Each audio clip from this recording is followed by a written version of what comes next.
open session at 6:30 on the dot. So we will move right into welcoming all and asking all to, I didn't do this, rise for the Pledge of Allegiance. I pledge allegiance to the flag of the United States of America and to the republic for which it stands, one nation, under God, indivisible, with liberty and justice for all. All right. So we are now on 3A for those watching. We concluded our closed session, and we will move into board reports. All right, I didn't know if we wanted to just maybe mention a few words about the incidents that took place today at Abundant Life. Yeah, I think this one, for all of us, hit a little closer to home. I was just talking with Pastor Schultz at Lakeside. They have several families that have younger siblings that attend that school that then come over to Lakeside for high school, and so I know they're dealing with a lot of things over there. And we have staff as well that have, relatives that have attended there too. So just a tragic incident that you never want to see. I do want to thank the Lake Mills Police Department for their close working relationship that they have with all of the schools, public and private, in Lake Mills. So I know they were extra vigilant today, providing, Officer Johnson was in and out of all of the schools, and there's extra officers on patrol around the schools throughout the remainder of the day. I also want to thank the Lake Mills community for passing the referendum in November, because that's going to allow us to do some much needed improvements to enhance our safety measures in the district. The new bus barn, new cameras, additional door fobs, a revised improved entrance at the high school. That is all going to go along enhancing the safety of our staff and students. And then just a reminder that we do use the Speak Up, Speak Out app. It's the information's on the website. You can Google Speak Up, Speak Out. It is monitored 24/7. We do get reports from students because it can be used for bullying or to report any other kind of incidences. So once that's reported, the police department and I and whatever principals building it affects get text messages and emails immediately. So we watch that very closely. And then if anybody would ever need any type of mental health resources or assistance, the Suicide and Crisis Lifeline is also available 24/7 by just dialing 988 to receive help. Our counselors are on hand to work with any students and staff that may be affected, as we finish out this last week before break. So,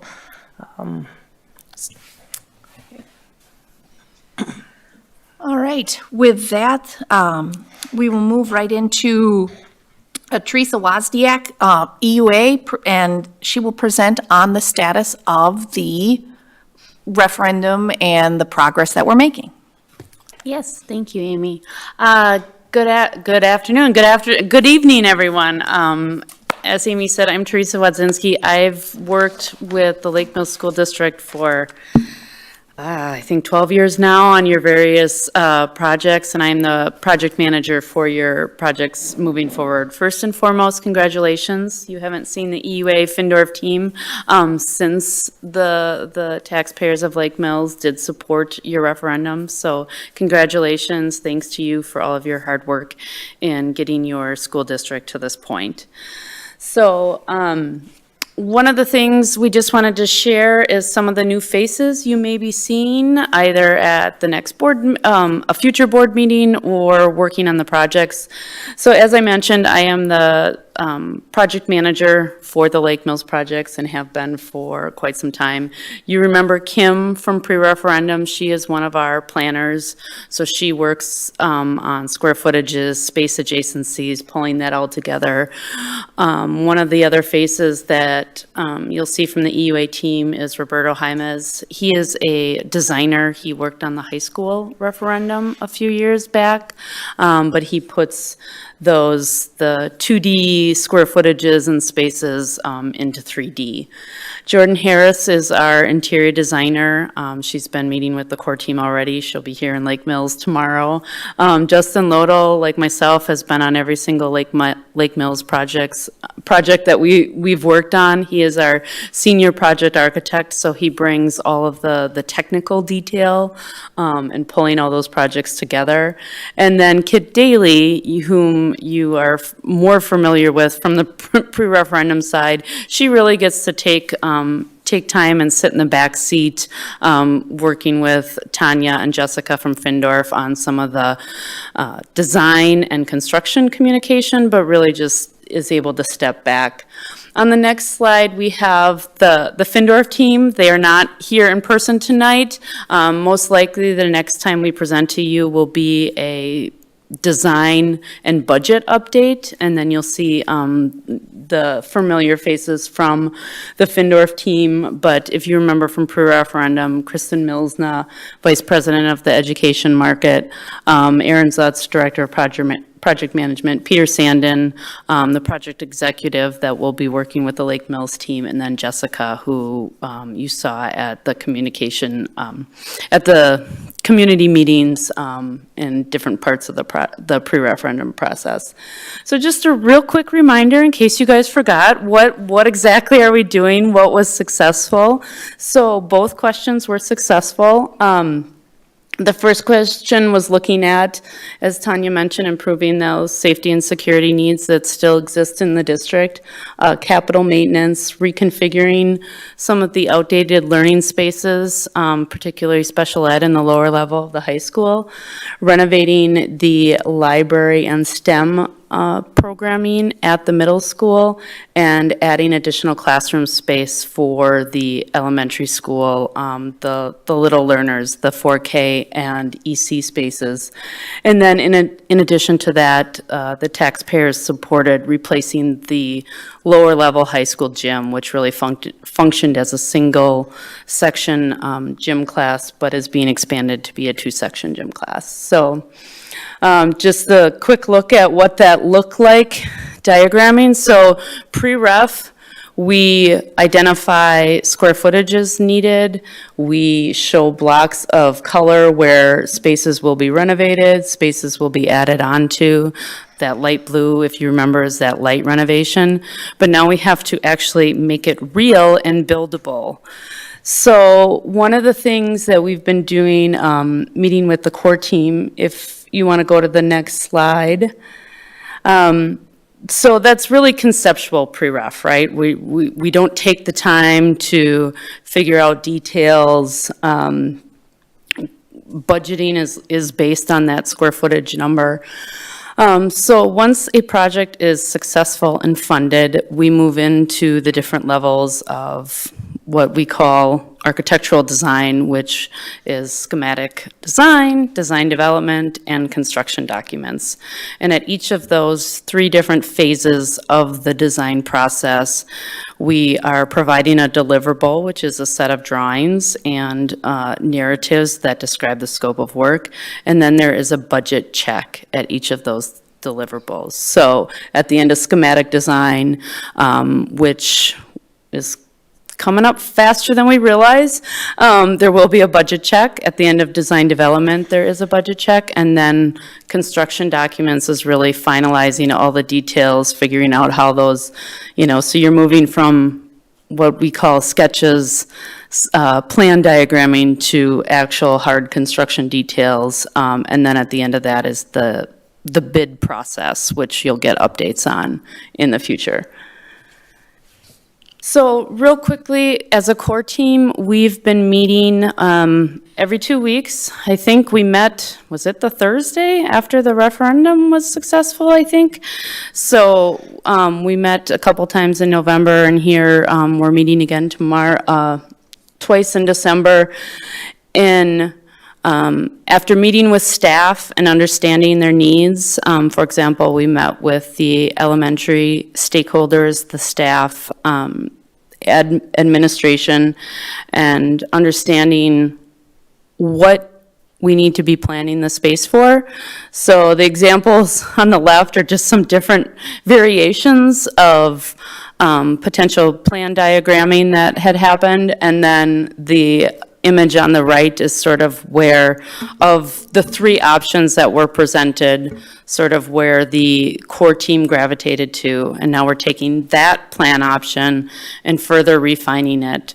So what we've heard at the elementary school is largely, you know, with the 4K edition, we're mimicking a lot of the amenities that the kindergartners have, a restroom within the classroom, cubbies within the classroom, but we're addressing some of the amenities that they don't have that they wish they did, with a small collaborative group space between the classrooms, a teacher workroom, and offices for people that may have gotten displaced. So we're continuing to refine that. We know more about the setbacks now. We're continuing to refine that plan, and you'll see the next time we see you, we'll have taken this up into 3D, and you'll see what that looks like from the exterior. At the middle school, we met with the middle school staff. Again, here, the scope of renovation is limited to the library area, and there was some offices in the main office that we needed to address.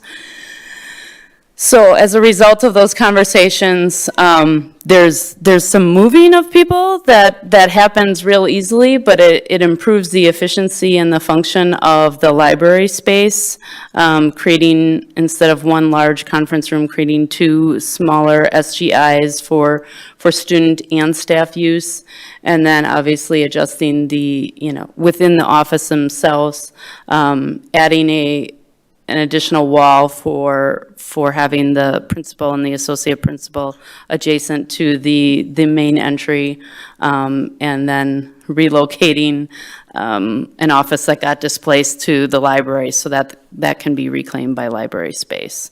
So that will also move into very much of a furniture solution when we get to that point, but that's something we're sharing with the core team tomorrow.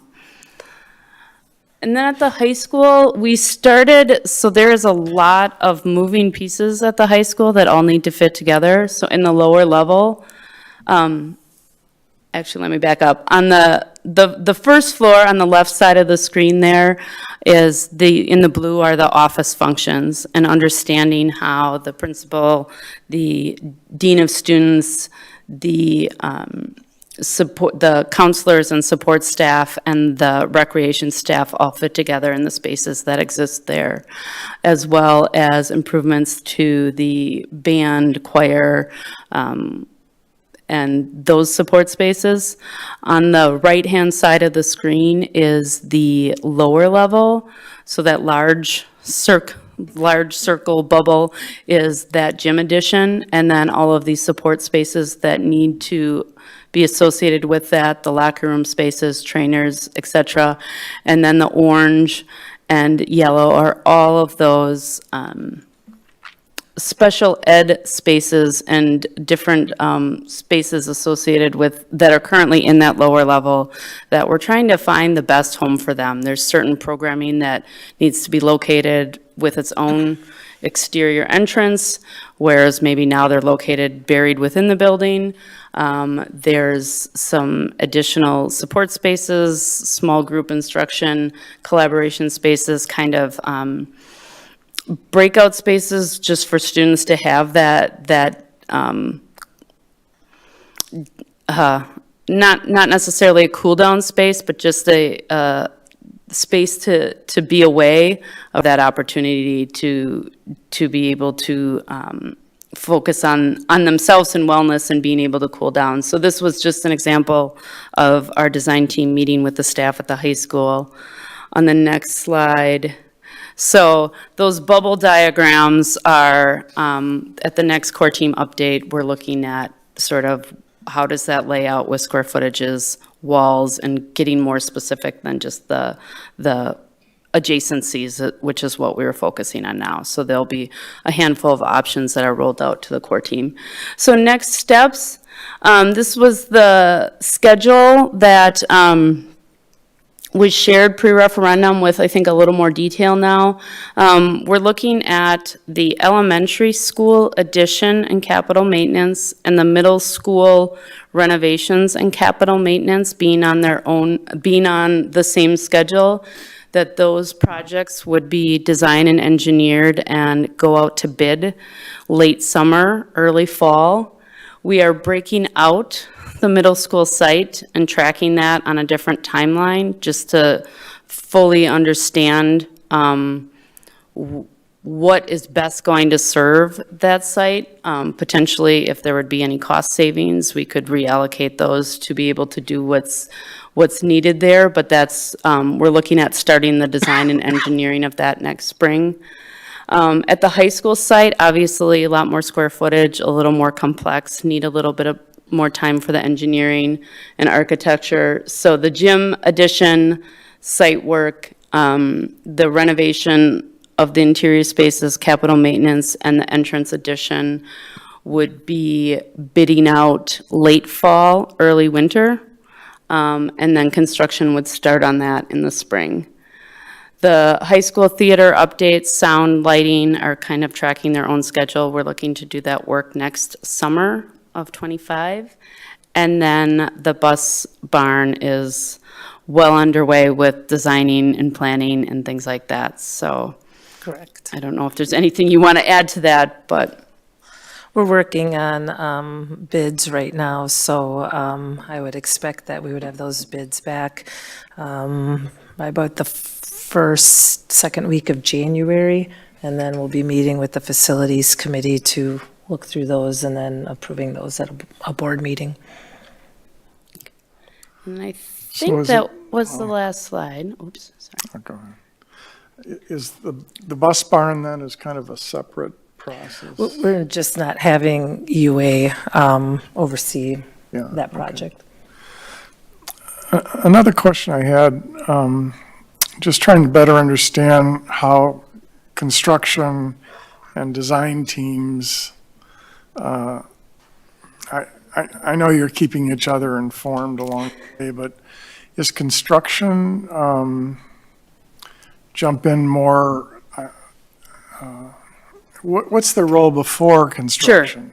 I guess Yeah, is- so their pre-con team, which is, similar players and team members that move into the construction team, but right now, Findorf's pre-con team we're meeting as a core team every other week. They're attending those meetings. Just today, I think there was about 20 emails that went back and forth between EUA and Findorf that were asking questions. We reach out to them on budgeting quite often, does this fall within the budget parameters,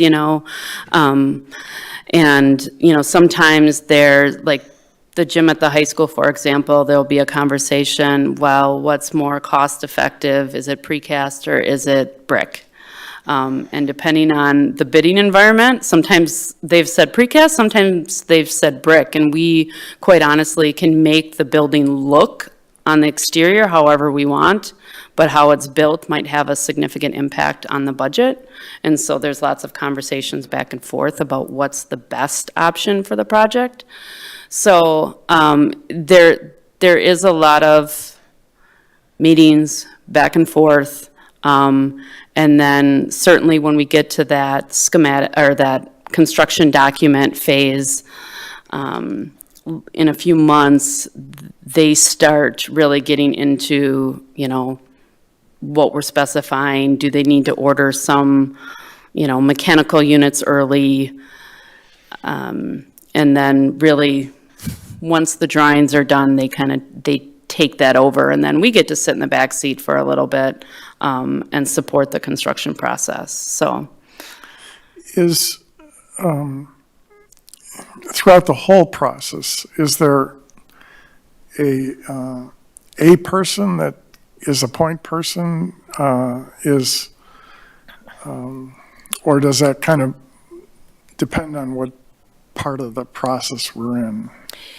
yeah, I will say the team that both EUA and the team that Findorf have in front of you have done this in we work together as two different companies quite a bit, but also within the teams. I know, you know, the EUA team, for example, has done multiple projects together, just the same people you saw up on the screen. And so for the design phase, from the EUA side, we have designers providing input, and then you'll see them a little less, but they don't go away. And then you'll see some of the technical staff.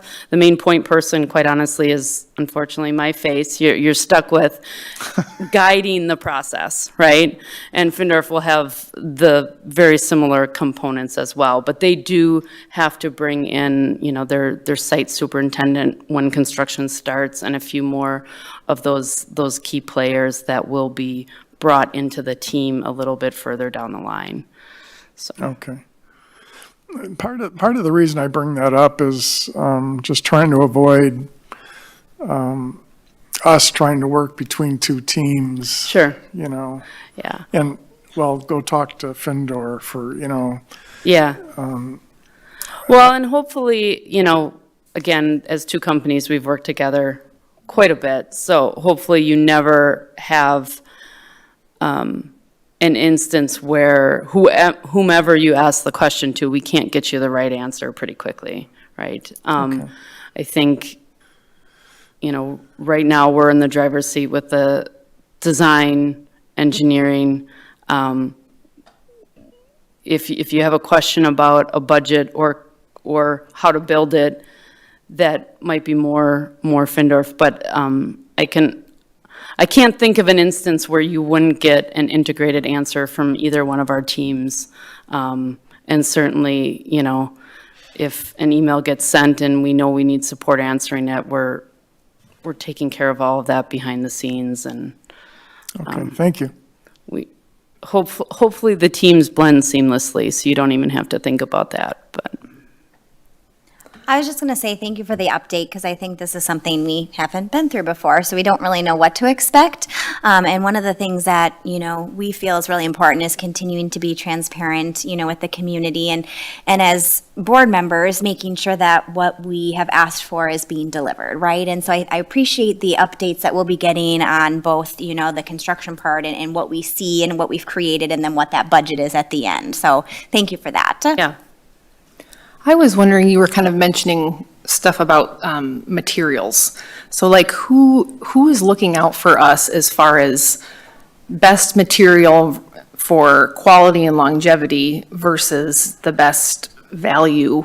Or, you know what I mean? Like, I just want to make sure that what we're choosing isn't always just best for the budget, but is best for long-term sustainability or green or whatever, I guess. So who's kind of Yeah. going to be our advocate as Well, far as that I goes? think both teams certainly are. I think, you know, if you look at, so for example, I was the project manager when the elementary school was built, and I can assure you, I'm going to be very careful whatever's touching my baby over there. So I think that, you know, we know that schools aren't rebuilding every, you know, 10, 20 years. Like, whatever solution we put in front of you has to last you 50 plus, 50 to 100, right?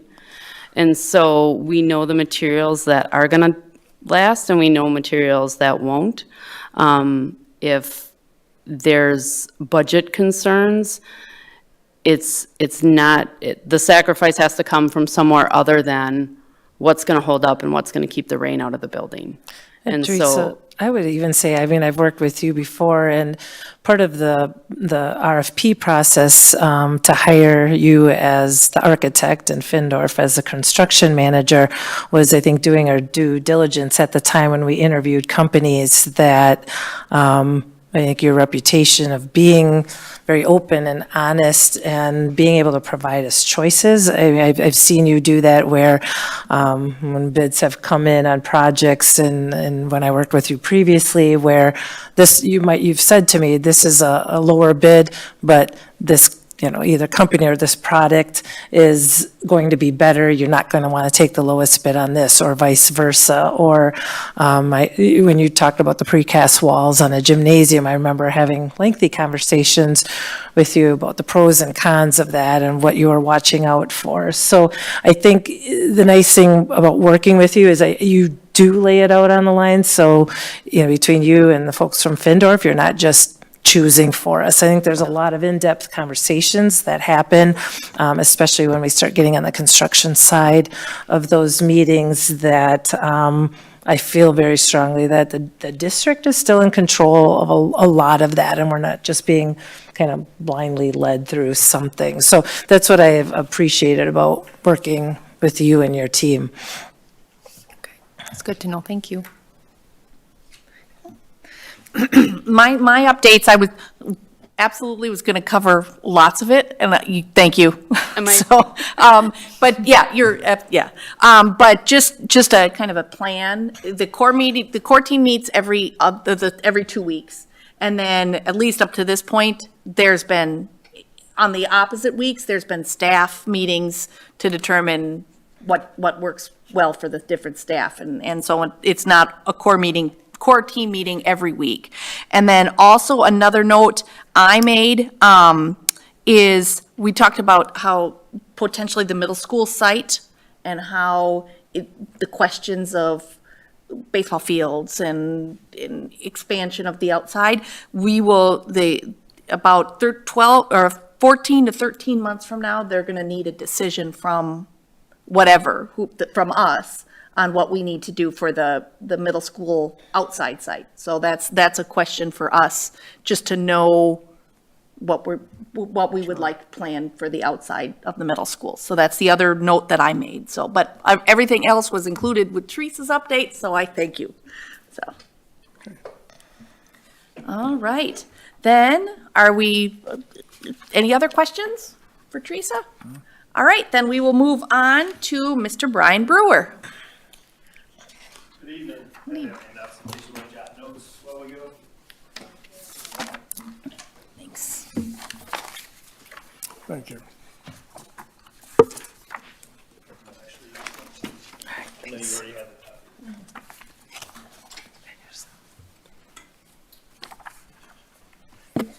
So good evening. Good to see you again. Congratulations on your successful referendum.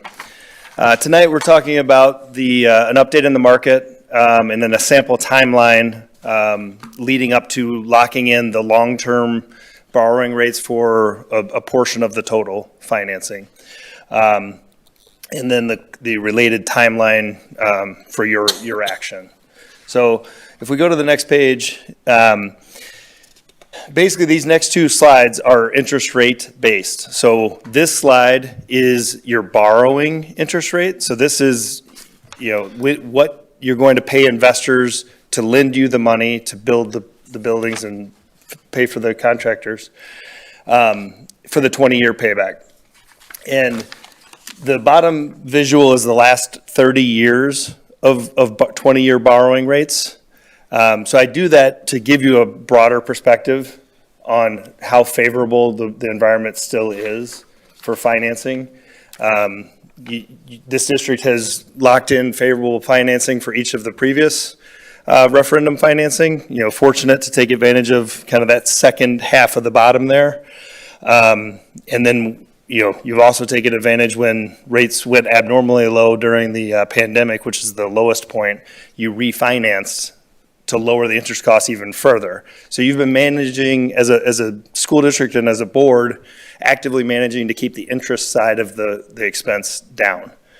So the upper right of this shows, this is the last year of interest rate movement. So it's this chart, but it's a zoom in on the last year. And if you look at the right side of that chart, leading up to the referendum referendum, but also presidential election, rates moved higher.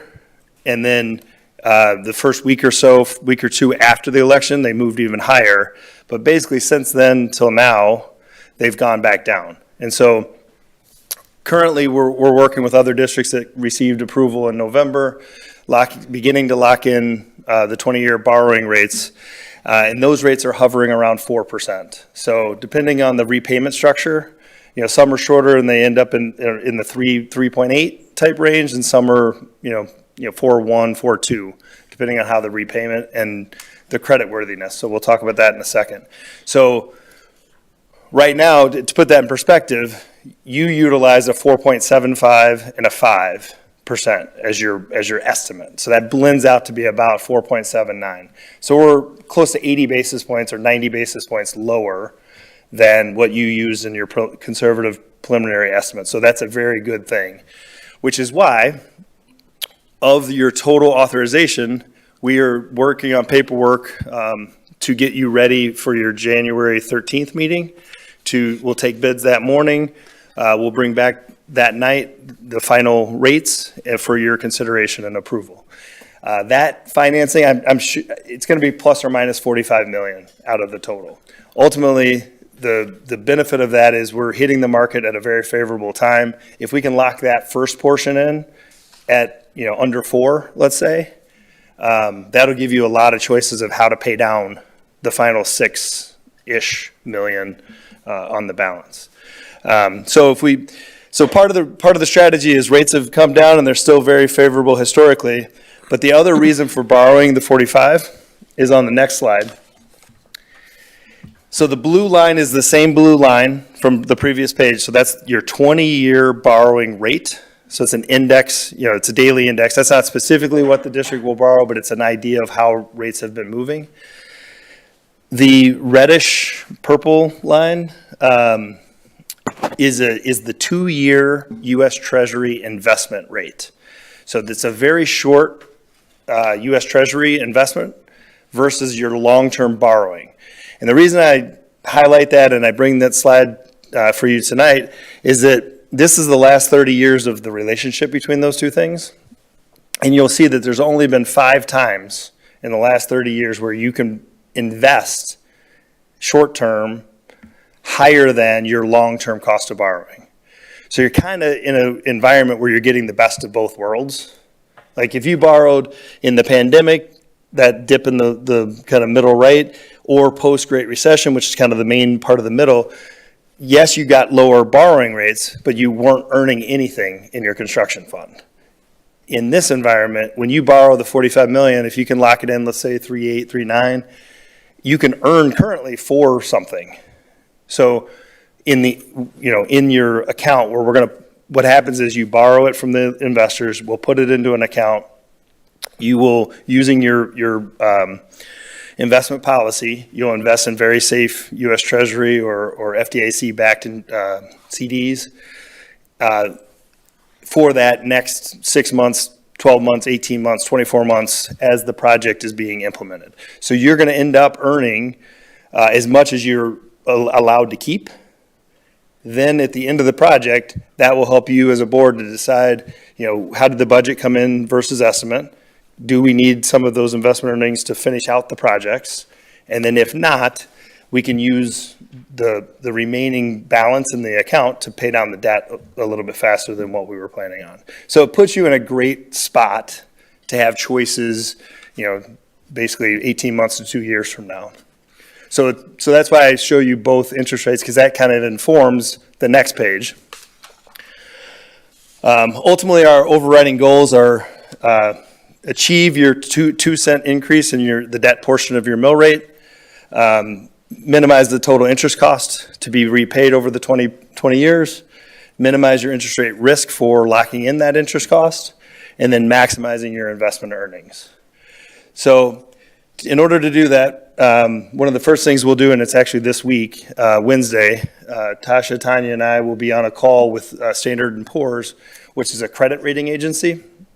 And they, very similar to our own personal FICO scores, they review the financial practices and trends of the district, growth, enrollment, communities served, demographic information.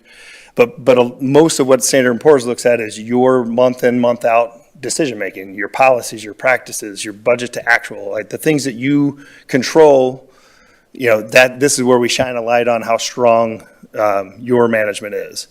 And in the previous referendum financings, the district has achieved a AA credit rating. So for reference, I put a scale over here. So AA is, the middle of the AA category, and basically 2 from the highest that you can achieve in their criteria. That AA puts you on the upper half or upper quartile of Wisconsin school districts, because most Wisconsin school districts are either AA minus or A plus, and that has a lot to do with your revenue raising control as a board at the local level versus what's controlled by the per pupil funding formula, every 2 years.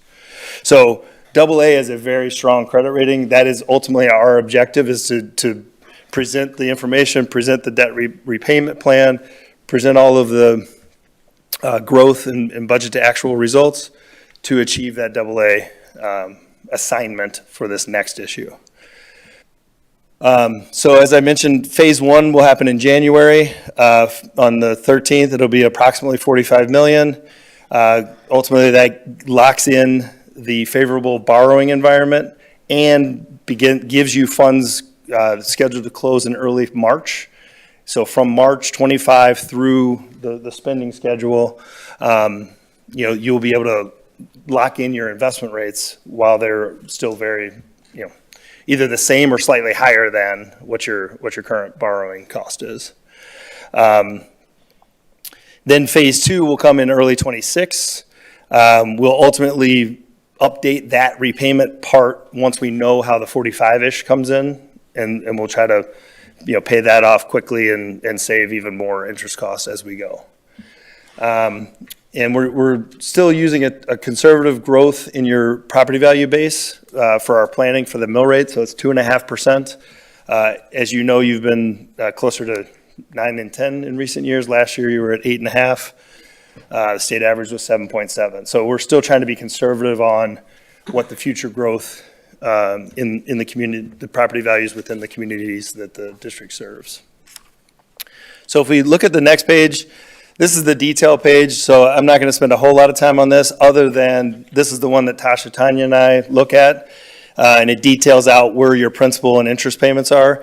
The main thing I'll give you in the first box is the majority of the principal is late, right? So it's from 2034 down to 2045.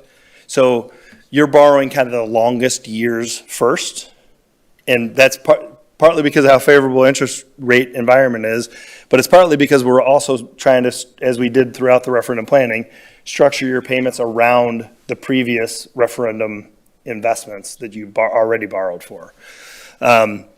So in this illustration, we were using a 4.4, and this will probably be easier on the one I handed you, but in the lower right corner, even at the 4.4 estimate, you're about 0.3% lower than our planning estimate, which translates into about $2 million of interest cost avoidance. So saying that differently, if the environment that we're seeing here in mid to late December holds into early January when you're locking in, you're probably going to be close to $4 million of interest cost avoidance, which then allows us to pay off the principal faster at the same mill rate.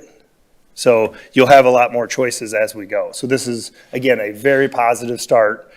You were conservative on purpose throughout the whole process, but the market is working with you as well as you prepare to lock in your final principal and interest payments.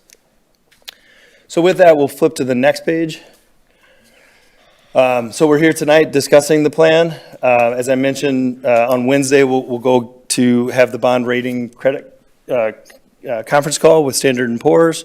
We'll go through the paperwork with Quarles and Brady to review all the disclosure documents.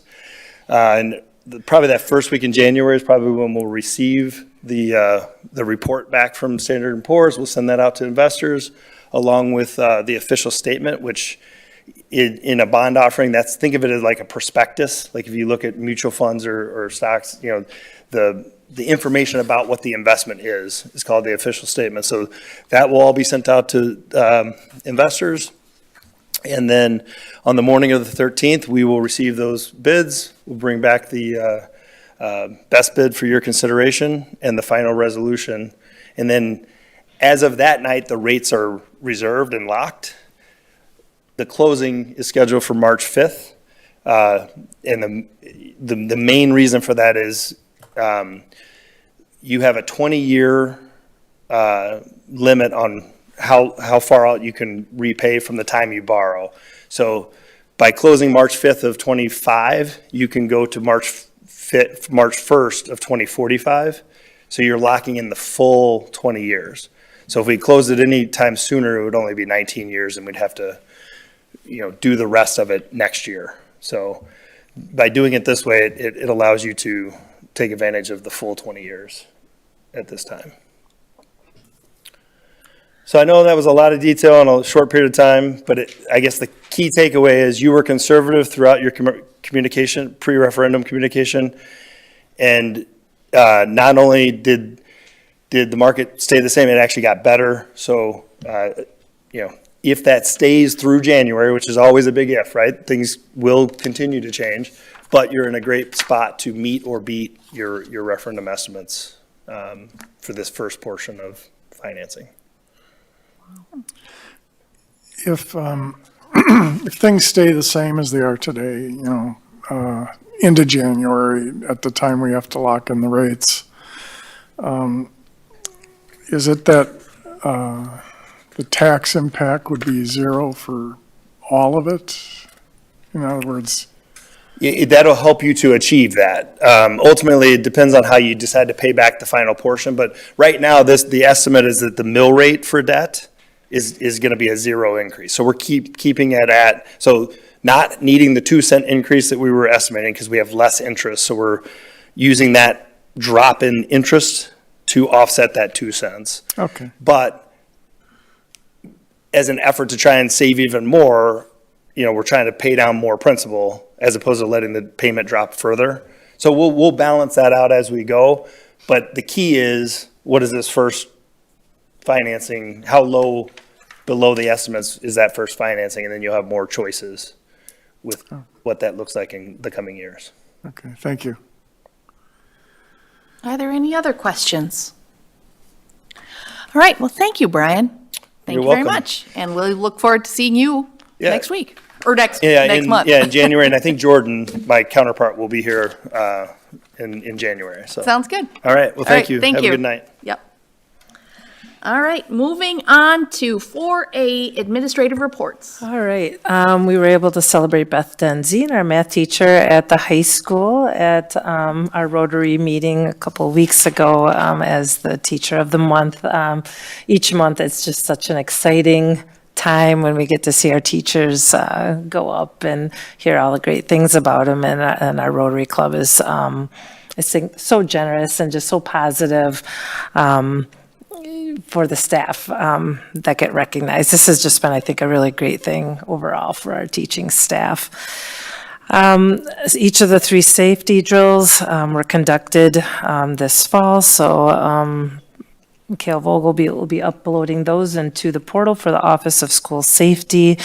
In light of, the events, we are actually been meeting as a admin team and with our police department about setting up monthly meetings now moving forward, along with our private schools. So I talked with Officer Johnson about that again today. I did meet with Principal Steve Gardner out at St. Paul's last week. So we are going to just start just having these regular meetings so we can dig down deeper into our plan and just continually revise and look at those plans and really work together with all the schools.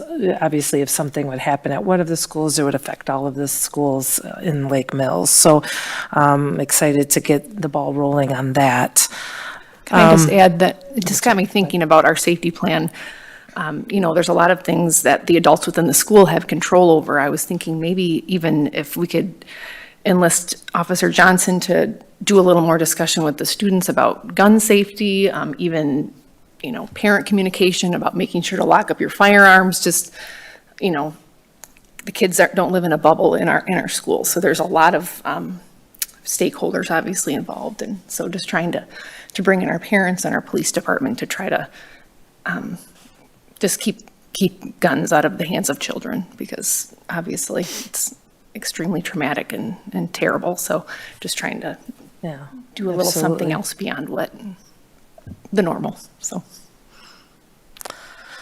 Yeah, I think those monthly meetings will be very beneficial. We're actually going to take a really close look at the reunification plan and add some additional details to that as well. So we've got a resource right here in the community. There's a gentleman that works for the Office of School Safety that lives here in Lake Mills. So he will be meeting with me over Christmas break as well. And we're going to start really looking at that next level of our plan.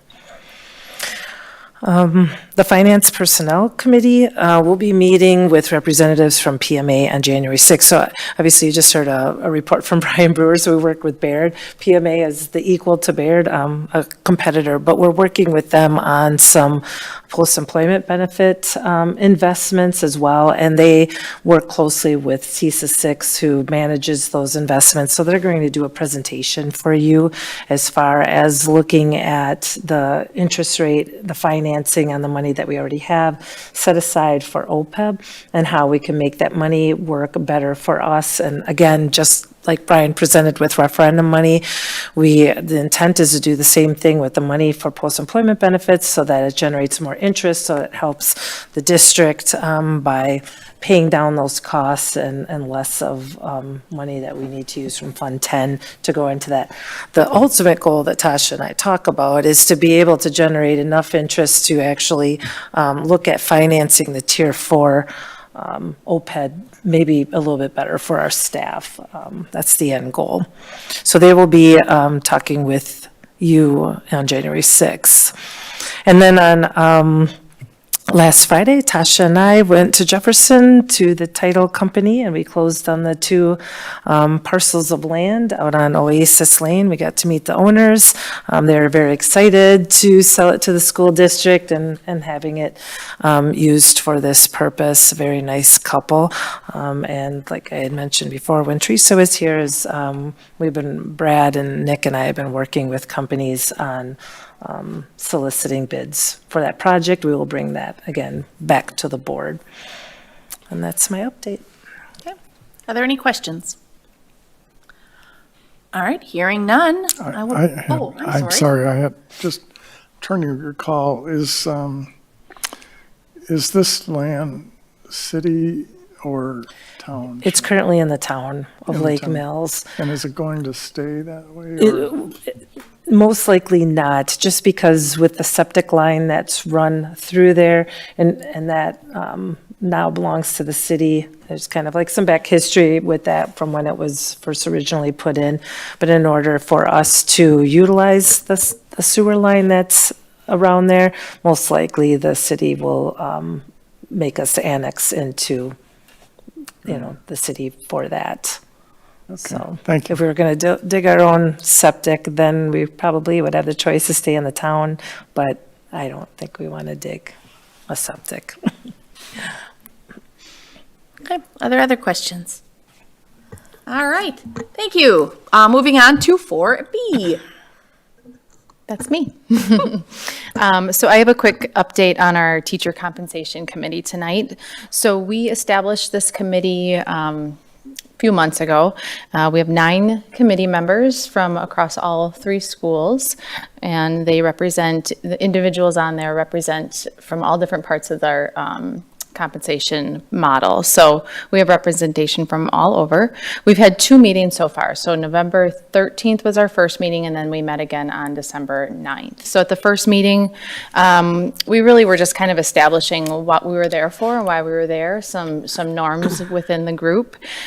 We provided a brief overview of school finance, talked a little bit about that, and then also went over a historical view of the compensation models that we've had in the more recent models that we've had in Lake Mills.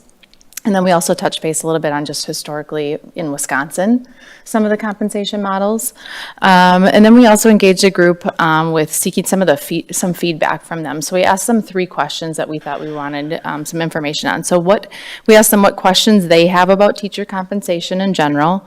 And then also what does an ideal compensation model look like to them and what their priorities were. And then also what information they needed to be able to provide us with feedback on compensation models. So between those 2 meetings, they were able to fill out some information and we put it back together and then we're able to respond to those questions at our second meeting. So we reviewed those questions at our second meeting. We dived a little bit deeper into school finance, the state budget. We talked about, referendums and what they mean, what's the difference between an operational and a capital. We talked about Act 10 a little bit. We talked about recruiting and what we do to recruit people, staff members. So we had a lot of conversation at that second meeting. And then we also, at the end of that meeting, we provided them with 4 different models of compensation that surrounding, or not even surrounding districts, but other school districts currently use. They weren't necessarily districts that we would say we would be comparable to, but we really wanted them to look at different types of models. So we provided with them with 4 different types, talk through them real briefly, and then we're giving them some time between now and break to give us some pros and cons of each of those, and talk through kind of at our third meeting, so coming up, we'll talk through some of the things that they've liked about those and some of the things that they thought were not great about them. A few of the things that they thought were some of their top priorities in a compensation model was really, they stressed years of service and equity. They want something easy to understand and transparent that isn't confusing and anybody could look at and understand. So that was very important to them. And also a focus on retention and longevity, as well as being competitive with other districts. So those were some of their top priorities. So we're just going to wait and see, and looking forward to kind of some of the things that they are looking for and what they like about these other models, as well as ours. So we asked them to kind of rate ours as well, what they like about it and things they'd like to change. So, Okay. Are there any questions? Just to add, I did think the articles that had the history of, I think were very helpful from the perspective of, it answered some whys and pros and cons. So by the time you get to current, you kind of know where things have been, which I think helps people plan a little better or contribute more going forward. I thought that was really good. I also was surprised that, one of the scenarios in the single room schools and rural areas, you get your room and board is the compensation for. And in some cases, you would move from place to place every couple weeks. And I realized I have a great grandfather that was teaching a single room in South Dakota, and I'm now thinking that he was probably under one of those compensation. Anyways, I thought it was helpful though I thought it was helpful to have the backgrounds. Definitely. yeah, thanks for pointing out the articles too. And I'd like to thank everybody that's on that committee, because we do ask for some extra work from them outside of the time that we meet, reading the articles, giving the feedback, really putting some thought into it. So it's more than just the time we're together. So I thank all of them for giving their time. Is the goal to have this in place by fall of 2025? Yes. Okay. So it would be like maybe the June board meet? Like, I guess, what's the timeline? When are you hoping to have it? We like, have for 2 board meetings in January, and then we're hoping by February we'll have something pretty solid to bring to one of the committee meetings to talk to everyone. But if not, we'll just keep going. But I think that it's been really great. The group is very open, and everyone's participating. So I feel like we should be making some progress in those meetings. I feel good about that, but you never know. So that's the plan. Okay. Are there any other questions? All right, thank you. Now we're to the point of community update. Has anyone signed up? No. Okay, then we will move on to the consent agenda. And this month's consent agenda includes the approval of the following: November 18th, regular meeting minutes, December 2nd, board workshop proceedings, November 13th and December 9th, teacher compensation committee proceedings, treasurer's report and vouchers and invoices, volume 32.2 policies and policy 8680, transportation service contracts, and the personnel report. I'll move the board approve the consent agenda as presented. Second. Okay, it's been moved and seconded. Are there any questions specifically on any of those items? Okay, hearing none, I will ask for a roll call vote. Brianna Beslick, Aye. Ken Imers, Aye. Andrea Graham, Aye. Kirk Lund, Aye. Amy Litcher. Aye. All right, moving on to our action items, the 2025-26 district calendar. And we have to, the administration has worked on it, and we have to approve it. And the district worked with the committee comprised of 11 teachers. So we've got staff updates, and that's how that's how they made the calendar to present to us. So are there any questions?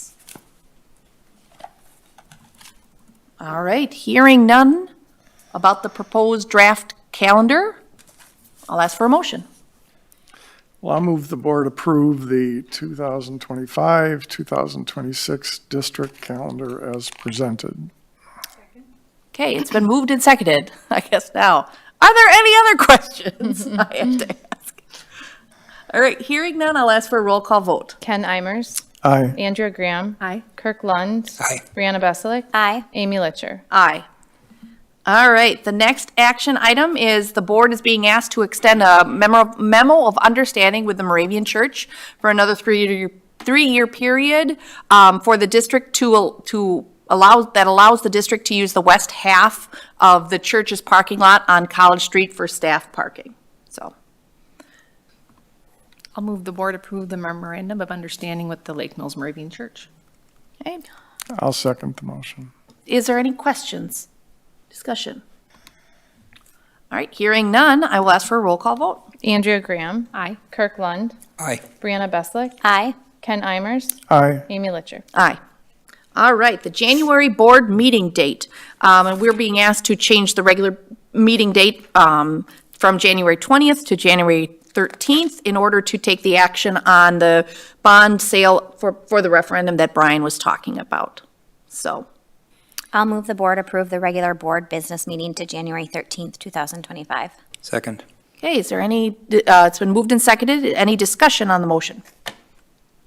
Hearing none, I'll ask for a roll call vote. Kirk Lund. Aye. Brianna Beslick. Aye. Ken Imers. Aye. Andrea Graham. Aye. Amy Litcher. Aye. All right, the fun part of, for the last action item of our gifts.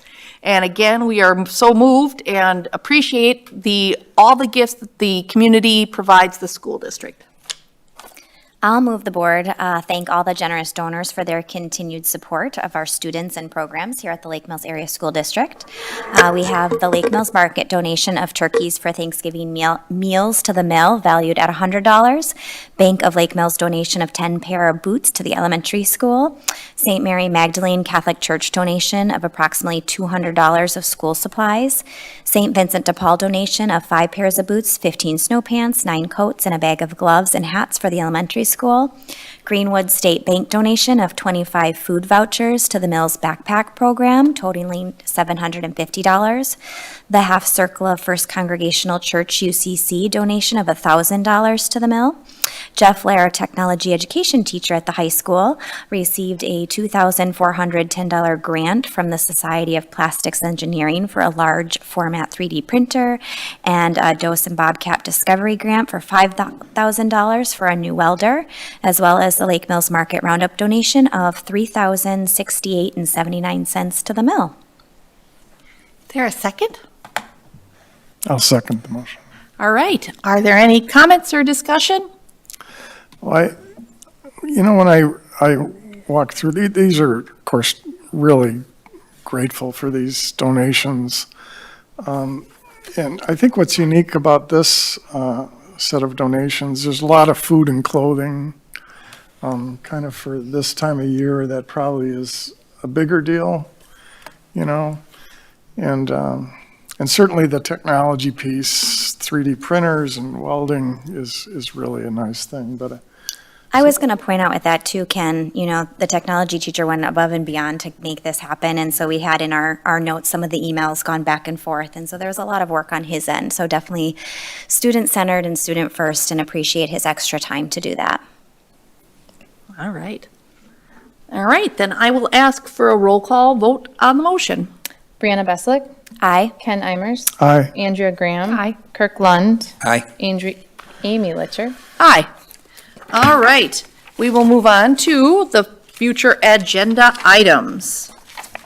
And on the January 13th meeting, the WASB resolutions, open enrollment seats, athletic handbook, bond approval, as well as the long-term capital trust fund, Fund 46, and the Law Day system waiver. So are there any others? Yeah, and I received the WASB resolutions in the mail today, so I will make a copy of that, and I'll send that out tomorrow, just so that you can see what's in that packet.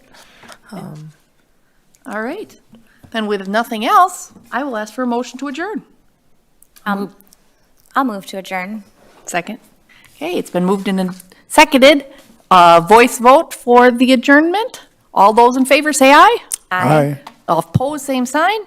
We are adjourned.